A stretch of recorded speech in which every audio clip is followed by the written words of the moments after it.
My name is Alex Berger. I'm a senior technical marketing engineer within the Meraki business unit focused on switching.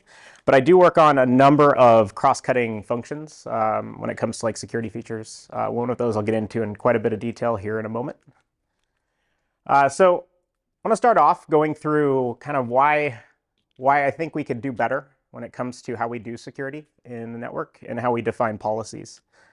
Move into how we can use Meraki devices to provide telemetry to external sources such as StealthWatch, ICE, and actually not StealthWatch anymore. I keep saying that and I got yelled at last time. It's Secure Network Analytics now. The same outcome. And then look at kind of how we can leverage the data there as well as tie it all together. And then hopefully you all have questions and I'll be happy to try to answer them. So why not keep doing what we've always done? I've been in networking for long enough, I guess, that I've seen networks that were a single/16 and customers were asking for how to upgrade, move into something a little bit more scalable. And a lot of the deployments were just because they turned the network up and they just added devices constantly. And then they started needing things like segmentation. And we used VLANs for that as a way to just do that layer 2 segmentation, keep things separate, QoS policies, you name it. I remember vividly trying to help a customer split out their voice VLAN from their data VLAN because they had some really old voice over IP phones and they did not like the amount of broadcast traffic they were seeing. And so, we started growing networks and adding more and more VLANs and then started adding in things like security and access lists. And we had many different ways to deploy these. You could deploy them on interfaces, SSIDs, SVIs, and they don't necessarily maintain themselves at all. And as you need to make changes, you have to add more and more lines to something that you have to then document, because if you don't document why you're building an access list, it becomes really hard to track down later.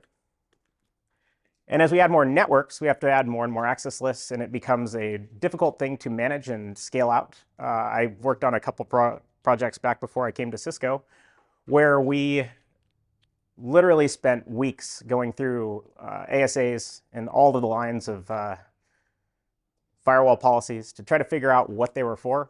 And 9 times out of 10, we didn't know, and we had to look and reset hit counters to try to figure out if they're still being used. I look back on those positively though, because I learned a lot about networking and how hard it is to actually keep track of stuff. And then when I started working further and further with customers, I started deploying things like Cisco ICE, and we started adding in authentication, authorization, putting policies on clients. And we started running into things like, how do I protect stuff within a VLAN? And when you look at intra-VLAN traffic, a lot of times that's kind of just given the Wild West, if you will. Anything can talk to anything within that subnet. You can't apply policies. It becomes cumbersome. It's like per port. And then you have things, if you don't apply those policies, like an IoT device that gets manipulated by someone and then it spreads throughout the network. This one's a builder. It's exciting. But then we also have things like actual policies where we have, the need for clients to be segmented, and we might not have the ability to re-architect a network. It can be fun. You can make a lot of money doing that, but not all the time do you actually have the time to go in and start segmenting out like BYOD devices from the corporate owned assets. We might have situations where like a phone can't talk to a PC, and how do we actually do that? And a lot of this research that we started doing came from a lot of questions we got from customers around how do we monitor exposure in our network, look at communications between endpoints. How do we provide multi-tenancy and do things like zero trust networking? And there's a few others on here, but long story short is, how can we use the network to get us to the point of actually trusting communications and being able to control who can communicate with what? And so one of the things that I've been working on for the last couple of years is how we can use the network as a telemetry source and provide context. And so we have a number of tools, and all of this being done through a couple different products we have, like our MXs can do NetFlow version 9, and our MS390 and the 9300 in managed mode that we haven't launched just yet can do full ABC NetFlow. But we have a lot of different ways that we can capture data, whether it's profiling endpoints and using device fingerprinting and sending that off to like an identity services engine. and as well as things like attaching an SGT to an endpoint and then being able to track, what devices have what tags and then what groups they belong to. And all this kind of falls back into leveraging tools like Cisco ISE and Secure Analytics to be able to define and start looking at the types of traffic that I can actually control. And so one of the things that the first projects I worked on with the MS390 for kind of this focus area was enabling a function under the hood called device sensor, where we can take fingerprinting data about the endpoint connecting like the DHCP information, CDP, LLDP data, as well as HTTP attributes. When you enable accounting for a radius policy on a 390, it enables all of those fingerprinting functions out of the gate. We don't require that you configure anything at all. And all of them are dynamic updates. So if an endpoint changes any state, the operating system changes, we will update those attributes as we go. And then this is the feature I've probably worked on the longest and continuing to work on, which I really appreciate, is adaptive policy. Everyone here familiar with TrustSec by chance? So this is more or less our take on TrustSec and using security group tags within the network. And there's a couple things. Talking about context, the one thing this does give us is the ability to attach context to a client and then actually carry that context over the data plane. So instead of having really costly out-of-band control plane connections that honestly can take seconds, minutes to actually sync, sometimes longer, we are able to, with the data plane, actually transmit all that data about the endpoint, like the group it belongs to, and then be able to actually apply policy different hops within the network. Is it only inline tagging that you do, or do you do SXP as well? No SXP today. Okay. One of the things we were trying to avoid was some of the scaling concerns that SXP causes. You start getting into a lot of tuning when you with SXP, right? Like you have to make sure that you're not putting every single IP to SGT map to every device, or the cam table is completely hosed. So we don't do SXP today. We have heard people ask for it, but one of the things we're trying to do instead is build out the support for tagging through all of our products so that it's a little easier at least. You don't have to make as many decisions around where to peer things. And the assignment, or the ways we have assignment today for those groups is we can do static port assignment or SSID assignment with our access points. IP prefix to SGT maps if we need to map to anything that's external to the tagging domain, if you will. And then my favorite, which is dynamic via radius, where we can actually use profiling information to attach tags, the user that's signed in, a combination of all of the above, as well as posture state, so that we can actually assign and get this information right on the box. Is that posture and profiling from the Meraki dashboard or from ISE as well? It'd be through ISE. Yeah, so one thing I like to do is try to leverage really powerful tools like ISE. And so when I joined actually 7 years ago, I used to deploy ISE all the time, and I've been trying to just keep us working towards more and more integrations, because you can do a lot with that product. But the thing that I find funny is everyone talks about SGTs as if they are just a security feature, but it's also a way to share context, as I was saying. And so we can attach an actual group to an endpoint and then be able to tell a firewall with no other communication, this is an employee device transmitting this traffic. And there's a couple cool things we're working on that I'll get to towards the end, where we have the ability potentially to rubber stamp policies for every site. So you don't have to worry about this site, the employee subnet is VLAN 100 and it's this subnet. Instead, we could just look at the actual tags and use that as our way of applying policy. And as I was saying, with the MS390 specifically and the 9300 in Meraki mode, we also have NetFlow and encrypted traffic analytics. We tried to make this as easy as possible and very extensible when you look at the flow record I'm about to pull up in a second. But the way this works is you would enable this feature at the network level, and every single switch port will have the NetFlow, AVC NetFlow profile attached to it. And so we're able to capture all east-west traffic, north-south, looking at all the communications between endpoints.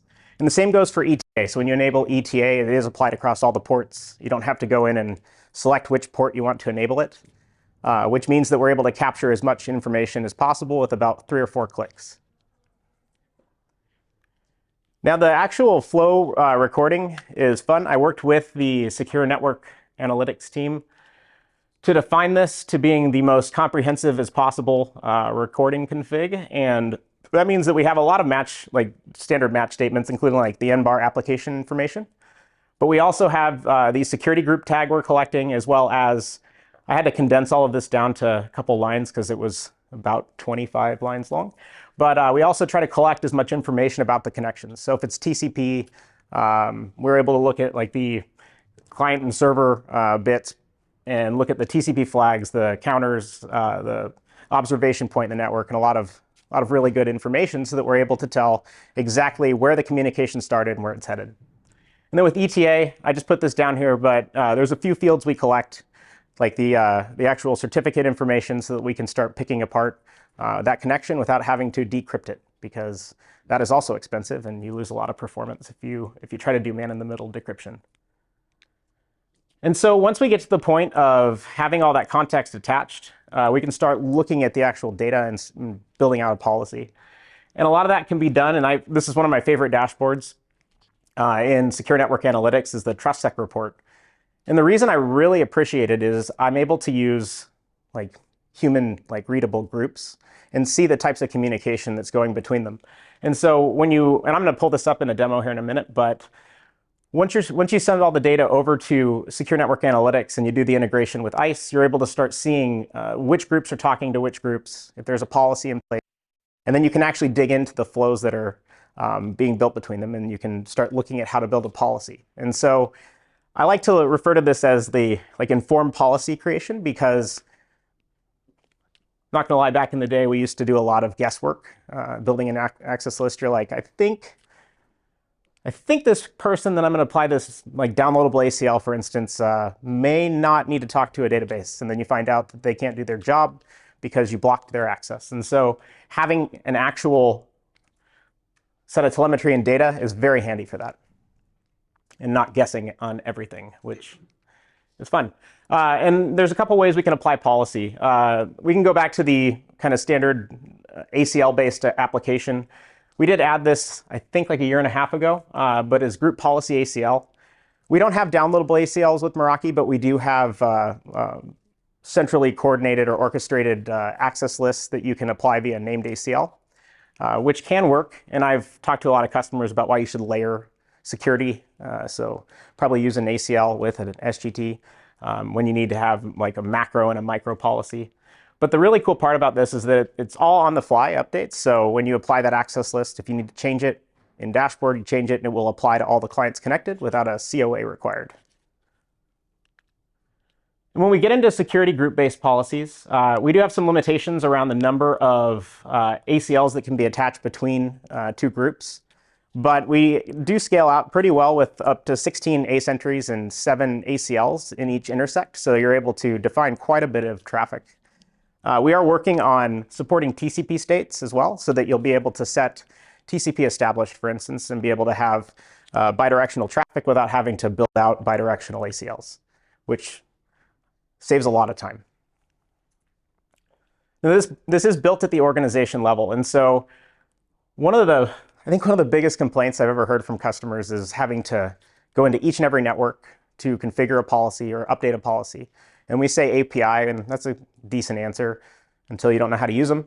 And then it's a lot of like, I'm not learning Python today, so how am I going to use the API? And so we decided that the best possible way to deploy the policy itself is to do so from the organization level, so that you make that policy configuration once, you turn it on in the network, and then you keep updating it from the same place, and you only have to update it once. So you don't have to go to each and every site and then update the policy and, for instance, change IoT devices to be able to communicate or not communicate between each other. It gives us a lot of power and flexibility.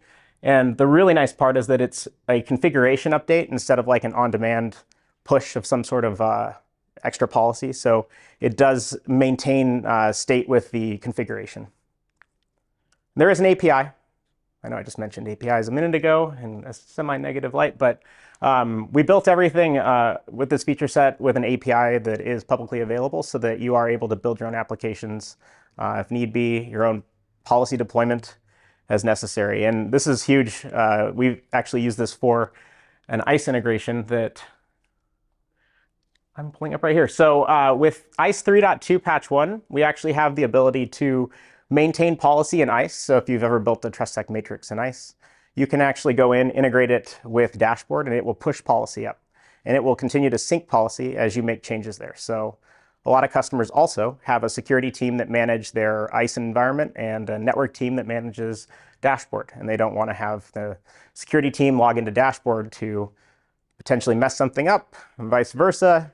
Network team probably doesn't get in ICE. And so this gives us the ability to set a central place for configuration and just use our APIs to actually sync that policy. And I'm going to show that in a minute too, if I can. And so this is my demo slide, because I'm going to show hopefully something that works. But I've had some connectivity issues today, so bear with me. I do have a video. I hate using videos though, so I'm going to try to make this as risky as possible. All right, so anyone have any questions before I get into this? Yeah, I'm just curious why you don't use COA. Are there no use cases for it? For example, if I connect to a Meraki device and I get an SGT assigned for it for like 5, and at some point the profiling changes and I need to do a port bounce or of some kind, do you do it through an API or do you, we actually support use the COA? We do support COA. Okay. The COA piece was on the group policy ACLs. We don't require you use a COA to update that ACL. It will just push down as a configuration. So 100% we support COA. If we didn't, I'd be pretty upset. The only one we don't support is port shutdown. But port bounce, just reauth, disconnect, standard fare, I guess, in that regard. So speaking to adaptive policy, as I said, this is at the organization level. And if I click into here, I'll dig into kind of how we have things set up. So once we get into adaptive policy, we go to the group definition. And so you don't have to have ICE to run this and start testing it out. You don't have to have a Radius server at all. And so we give you the ability to define your SGTs, and we give you up to 60 out of the box. We worked with a number of customers and interviewed a number of folks that had worked with TrustSec, and we found that the number was usually around 30 to 40 that were used in a fairly scalable environment. And anything beyond 40, you get into the same thing you do with ACLs, which is, why do I have all of these? What are all these different groups? And so we kind of limited to 60. We do have plans to extend that well beyond that, but it's a matter of making sure that we don't also overwhelm our access points, which have limited compute and storage and all sorts of things. So once we have our SGTs defined here, we can go out and start building policies. And so when we build a policy, we kind of built this fun UX where you can choose IoT device, and maybe you want to block IoT from a lot of things, maybe most of these. And we give you the ability to either permit, deny, or we have custom. And custom is where I can start adding in the different access lists that I've built. I don't have a number of them built, a few. We might want to permit MQTT. Who doesn't like MQTT? And then we might want to permit DNS, and then just deny the rest. And once I've actually pushed that configuration change through, it usually takes a couple minutes, but that'll push down to all of my sites with the feature enabled, and it will start applying that policy to any of the devices that are applicable to the policy I've set. And so from a dashboard perspective, it can be very self-sustaining. And if some customers, for instance, they just want to have some level of segmentation within a single subnet. But if we have to get into leveraging Radius and ICE, this integration is one that I have fought for many years. But we now have this function under Work Centers and TrustSec for Meraki. And if you haven't seen Thomas Howard demo this, you should. He does a really good job. But the really fun part is that, and I already built the connection. I did record it, but long story short, you just put in the name of the connection, the API key, and then you select the organization. And from there, we get into picking out the things that we're syncing. And so as we define an SGT, we can select it here, and it will sync. I think the default is 5 or 10 minutes that it syncs, so it's not instantaneous, but you can set it down to 5 minutes because I'm impatient. That's exactly how I do it. But if we were to go in and actually build out or add a new SGT, let's see, let's just name this. Let's pick a fun value. What day is today? 7. Oh, nice. Okay. So once we actually add an SGT, it's as simple as going back into the integrations, choosing the, not that one, that one. Let's see, we have this new one here. You'll notice it's not selected. And just so you believe me, there is no TFDX here, I promise. But we can go ahead and put a check mark, click save. And then go back to sync status. And this is where people like me that don't want to wait can just sync it now. And if I go back here,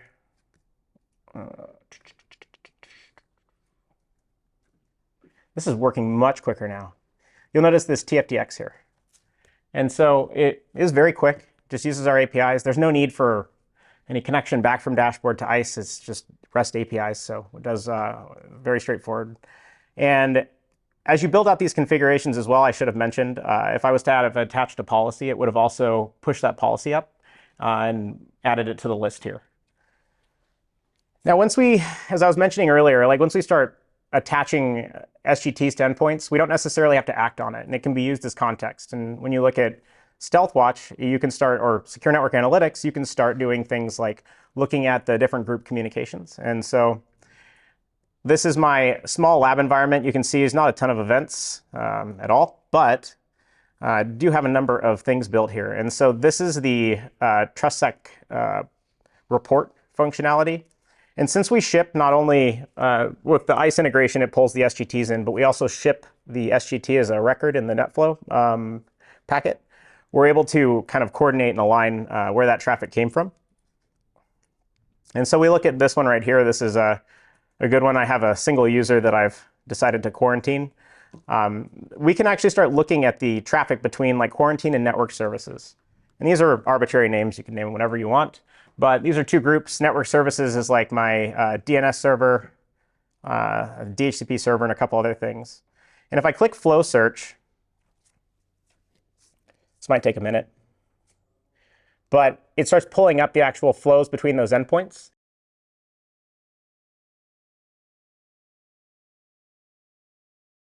And I can click search here and start looking at any of the flows that match this information. So I chose a really good TrustSec value for quarantine to my network services of 20. And we can start seeing the different flows and start seeing the, for instance, you can look at the applications. We could run there's a summary report, and you can see like the top applications that are used between those groups. But we can start using this information to build a policy with actual data. So instead of, I've used this analogy before, like licking your finger, sticking it in the air, saying, okay, let's block everything and just permit HTTPS traffic between these groups. We can actually get in and have actionable data where we can see, like, this is probably important. And if we look at like the amount of traffic, we can start seeing like this is important to this user account or this device that's connected, and start seeing, hey, maybe this user is an employee and they're in sales, and for some reason they are, using services that we never expected. You could interview them and ask them like, hey, we noticed that you've had a lot of traffic. We're building security policies to the server. Like, what do you use it for? And start actually getting actionable insights into what's going on in the network itself. I have one question regarding the ICE. Beside the synchronization of the text, can you also use, for example, the ICE posture checks and say, I only allow you if you pass my posture check, and then I assign you that tag, otherwise you go to quarantine, and once you have whatever updated, I get you to the user network, things like that? Yeah, absolutely. So if you look at most of ICE, it's a radius server, right? And so as long as you support some of the key attributes like URL redirects, applying an ACL to the session itself, we can do COA, and you can change the state if they like failed posture, for instance, over time. And we support all of that. So there's no limitations there. Also user certificate checks and things like that? Absolutely. Anything that ICE can do, as long as it can make a radius like call to the box itself, we'll process it and then reapply policy. All right, so I like using this as a demo slide mainly because that's how I feel when people are like, I promise this is real. So tying all of this together though, I actually have a session that I did at this past Cisco Live US with a gentleman by the name of Matt Robertson. And we built out this lab environment where we can kind of build this feedback loop. So one of the really cool things with secure network analytics is you can build policies that match specific behaviors of an endpoint, and then you can trigger changes in the network without actually having to touch it. So if you think like the 2 o'clock in the morning emergency where someone is like data dumping or downloading half the internet, instead of having to wake up and take care of it, you could also just build a policy that matches that kind of behavior and then apply a policy, change it, and block their access to the network or quarantine them. We used a great example of someone trying to talk to servers in Canada, because that's obviously not a good thing. And Matt's Canadian, so it was a lot of fun. But it gives us this ability to kind of build a self-driving network to a degree. I would never say to do this for everything, right? That's a little risky. You never know. It's still, human error can get in the way. But this is something like if you know that you have a situation that you should absolutely block someone from having access to the network or to be able to control their access, you can build this kind of system. It doesn't take a lot of work, I promise. It was actually really weird. I built this out and I went through like a guide. It took me probably 20 minutes and I built a policy that I blocked Canada. And I did not think that was going to be easy at all. I was under the impression this was like terribly difficult and was very happy. So this is one of my favorite aspects of working in Cisco, especially working across products, is that we can start building these integrations and they work really well together. And in this case, like this is something when I demoed it, I had a guy come up to me and say, I had no idea Meraki could do anything like this. I'm like, well, yes, you can. You just have to use the tools in front of you. And so the one thing I want to get back to, though, real quick, is that we are working towards a lot of new things with adaptive policy. We did just introduce in beta support for carrying SGTs over AutoVPN. So if you're familiar with SGTs, without SXP, it's very difficult to have tags be present in multiple networks that are not necessarily connected over like dark fiber or your own infrastructure. And with carrying SGTs over AutoVPN, we can connect as many sites as necessary, have inline tagging, and be able to perform the same level of policy, the same visibility into traffic, no matter how many sites you have. And since we're, not to get into the really nitty-gritty on this stuff, but since we actually apply policy at the destination, we don't have to worry about every single client's or peer's SGT. We can actually just accept traffic in and then either drop, permit, do whatever's necessary, and scale to, potentially hundreds of thousands of endpoints without having to scale up our network necessarily on a site-by-site basis. I like this because the one thing that we did do with adaptive policy was ensure that we used the Cisco metadata header. It is all the same standard functionality. There is nothing different in the way that we implemented inline tagging, so that if you have a multi-domain, if you will, environment that uses SGTs, we can build a trust relationship between them, use ICE to sync that policy, and get that same experience, whether you're attached to a Meraki switch, a Catalyst switch with SDA, just depends on the situation, but you'll get that same control over traffic with the micro-segmentation functionality, et cetera. So looking ahead, we have a number of things that I'm hoping the next Cisco Live I get to talk about. We'll see. Like things like this, where we're going to start trying to bring in like Secure Network Analytics Lite. It'll be light. It's not going to be the full shebang because it's a lot of data to store. But being able to start pulling in like hits between groups and start showing customers a visual representation of that information. Also looking at like hit counters and access. So one of the things we can do is start pulling in event logs and then start showing customers the things that are happening in a little bit more granular detail. Also, bringing in group policy-based assignments. So if you're familiar with group policies in Meraki, you can attach them statically in dashboard. You can pick a client, select the client, and then apply a group policy, and that will follow that client when they connect to wireless in our MXs as well.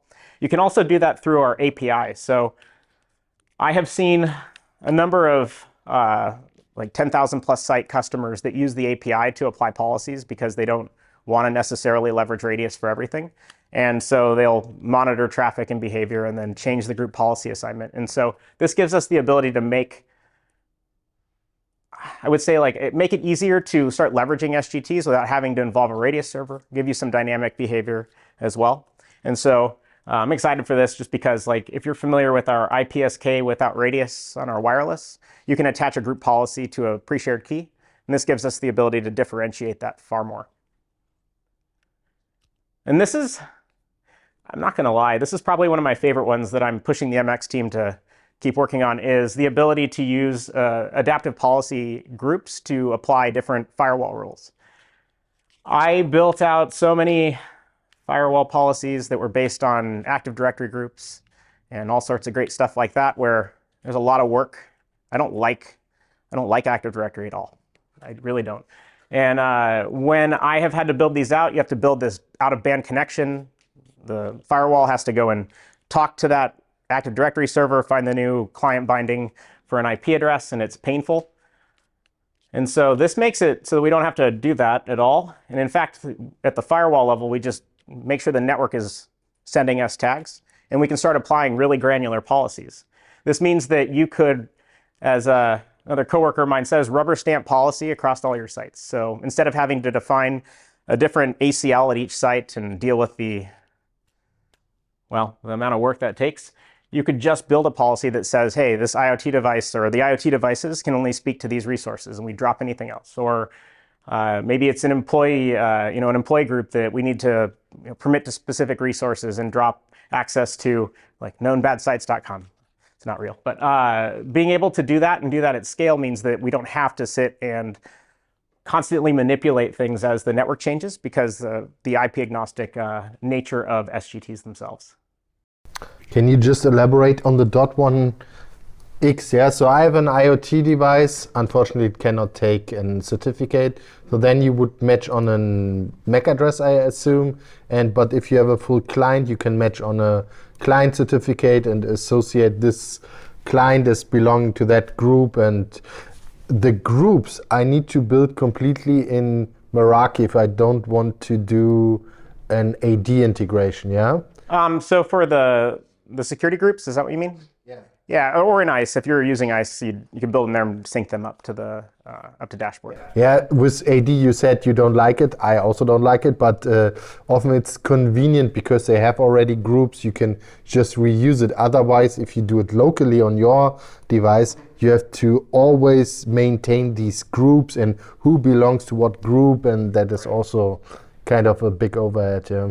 Yeah, so like with the way the ICE policies work, you're still like building combinations and conditions that you're matching for an outcome, and so it's not going to be as granular for sure. Like, you're not going to have hundreds of groups that you could potentially map to. But when you think about like a normal like ICE rule, you're going to have like all the different group bits that you want to match, the posture state, any of the other little bits that, well, there's so many of them, but all the hundreds of conditions that you can match with a single outcome. And so in this case, that single outcome could also be a group assignment, for instance.